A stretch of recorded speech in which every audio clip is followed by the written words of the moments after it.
तो अब पाकिस्तान और चीन के लिए भारत की तरफ से एक बुरी खबर सामने आ रही है, क्योंकि भारत ने अपने सबसे घातक मिसाइलों में से एक प्रलय मिसाइल को अपग्रेड कर लिया है। जी हां, और जिन्हें ये मिसाइल अगर आम मिसाइल लगती है तो उनके लिए मैं आपको बता दूं कि आप बस इतना समझ लीजिए, ये बैलिस्टिक मिसाइल और क्रूज दोनों की टेक्नोलॉजी पे बेस्ड है। तो खैर आगे बढ़े उससे पहले आपसे रिक्वेस्ट है कि आप हमारे इस चैनल को सब्सक्राइब जरूर कर लें। दरअसल प्रलय मिसाइल हमारे भारत की सरफेस टू सरफेस एक शॉर्ट रेंज बैलिस्टिक मिसाइल की कैटेगरी में देखने को मिलती है और इसकी पुरानी वर्जन की रेंज 150 से 500 किलोमीटर तक बताई जाती है। लेकिन अभी जो हमारे सेना के द्वारा प्रलय मिसाइल इस्तेमाल करी जा रही है उसकी हमें 200 से 250 किलोमीटर की रेंज हमें देखने को मिलती है। और आपको ये भी बता दूं कि प्रलय मिसाइल भारत की रॉकेट फोर्स का भी हिस्सा है। जो लोग रॉकेट फोर्स के बारे में नहीं जानते, ये एक तरीके का प्लान था जो कि हमने तैयार किया था, जिसमें कहा गया था कि क्रूज मिसाइल के नाम पर हम लोग ब्रह्मोस मिसाइल का इस्तेमाल करेंगे और साथ में बैलिस्टिक मिसाइल के नाम पर हम लोग प्रलय मिसाइल का इस्तेमाल करेंगे। एक डेडिकेटेड रॉकेट फोर्स बनाई जाएगी जिसमें कि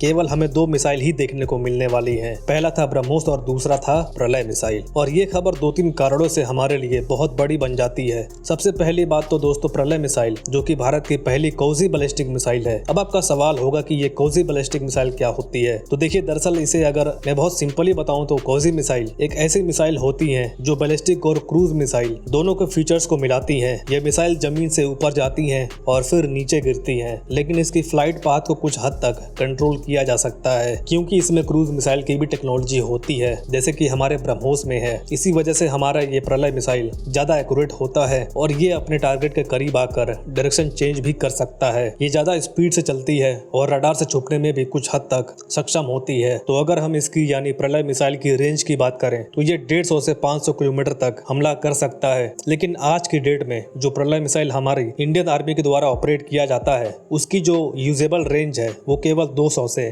250 किलोमीटर की है। लेकिन अब जो नई प्रलय मिसाइल हम लोग इंडक्ट करने वाले हैं उसकी रेंज 400 से 450 किलोमीटर की होने वाली है। जी हाँ, आप बिल्कुल सही सुन रहे हैं। और दूसरी बड़ी बात यह है कि पहली वाली प्रलय मिसाइल को बनाई गई थी रशिया की स्कैंडर M मिसाइल को देखते हुए, और अब दोस्तों भारत के द्वारा इसकी रेंज को डबल बढ़ाने का फैसला इसलिए किया गया है क्योंकि रशिया ने यूक्रेन के खिलाफ इसी मिसाइल को भारी मात्रा में इस्तेमाल किया था और वहां पर उनको बहुत ही ज्यादा शानदार रिजल्ट देखने को मिला था। और जिस मिसाइल की यहाँ पर बात हो रही है वो रशिया की स्कैंडर M मिसाइल है। यही मिसाइल रशिया ने भारी मात्रा में यूक्रेन के खिलाफ यूज किया है और इसकी परफॉर्मेंस इतनी ज्यादा तगड़ी थी कि जो USA के द्वारा यूक्रेन को हिमार्स डिफेंस सिस्टम दिए गए थे, ऐसे डिफेंस सिस्टम को भी ये डिस्ट्रॉय करने में रूस की स्कैंडर मिसाइल कामयाब रही थी। और दोस्तों जब प्रलय मिसाइल को बनाया गया था तो इसे मेनली रशिया की स्कैंडर M मिसाइल को देखकर ही बनाया गया था। लेकिन अब जब भारत को समझ आ रहा है कि रूसी स्कैंडर की रेंज ज्यादा है जो 400 से 450 किलोमीटर तक टारगेट को डिस्ट्रॉय कर पाती है, और यही सारे रीजंस की वजह से DRDO ने यह फैसला किया है कि हमें भी अब अपने प्रलय मिसाइल की रेंज को